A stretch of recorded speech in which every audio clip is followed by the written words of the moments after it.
সে উল্টো কাজ করবে। আমি পুরো হাত ধরে তুলবো না, ওই একটা হাত করবে না আর ও একটা ধরবে, তোমাকে ধরতে হবে, তবে এরকম ভাবে ধরে নিতে হবে যাতে বাচ্চাটা না কষ্ট পায়। শুয়ে করো, বসিয়ে করো, তারপরে এই এই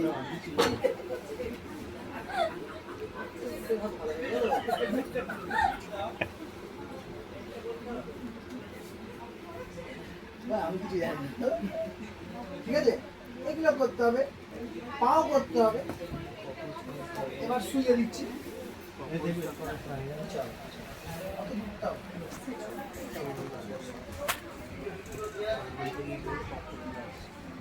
আমি একটা জিনিস করে দেখাতে পারিনি, এবার আমি করে দেখাবো। হ্যাঁ, ওকে দিয়ে আমি প্রথমে সিপিটা দেখি, এই দুটো পা ধরে আমি প্রথমে তুলতে হবে। লোয়ার লিম্বে হলে আস্তে কথা বলবে না, এই তুমি নিজে মুখে সেটা মারো। আজ প্র্যাকটিস করো, ওখানে প্র্যাকটিস করছে তো বলো না, দেখাচ্ছি কি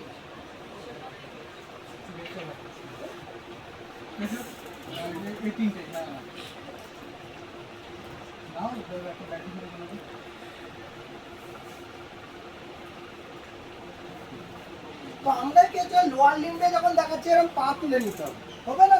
ছোট তো হ্যাঁ ধরে এমনি তুলে, কিন্তু দুটো পায়ে একসাথে ধরো, এই পাটা ভেঙে যাচ্ছে তো এটাকে উপরে তুলে দিবে, দিয়ে অমনি ভাবে করবে।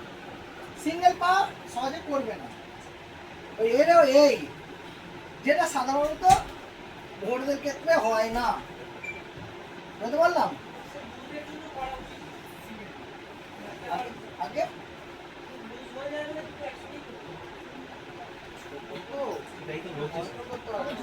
ধরতে পারো, পাটা টেনে নেবে, ছোট তো ছোট পাটা ভাঁজ করে নেবে, কি বোধ আছে? ভাবনাগুলোকে তো বলে বলে করছি, বুঝে না, বুঝতেই পারছে না। সে অনেক গল্প আছে, আমি তো দেখেছি ছোটবেলা, ছোট থেকে বড় হচ্ছে, অনেকের অনেক কিছু দেখেছে।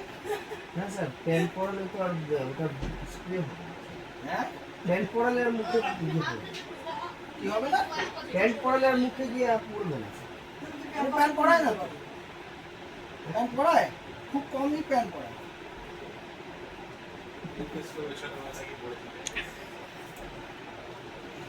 ছোটদের প্যান্ট প্যান্ট কম পরায়, কতবার ভেজাবে, কতবার করবে।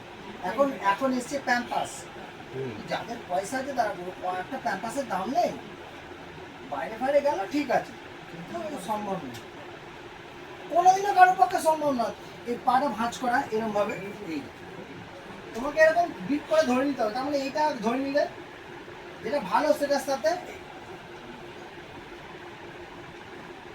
ও দেখবে ঠেলছে, আস্তে করে সোজা করবে, ঠেলবে, ও ঠেলবে, ওদের লাথি মারার স্বভাব, এই ঠেলবে, ঠেলো ঠেলো ঠেলো ঠেলো, বুড়ো হাতিটা করছে, ঠেলো ঠেলো ঠেলো ঠেলো ঠেলো ঠেলো ঠেলো, বুড়োগুলোকে বলতে হয়, কচিগুলো করতে হবে না, ভাঁজ করতে হবে, সাপ ঠেলে ফেলছে। এই যে করছে তাদের স্ট্রেন্থেনিং এক্সারসাইজ আছে।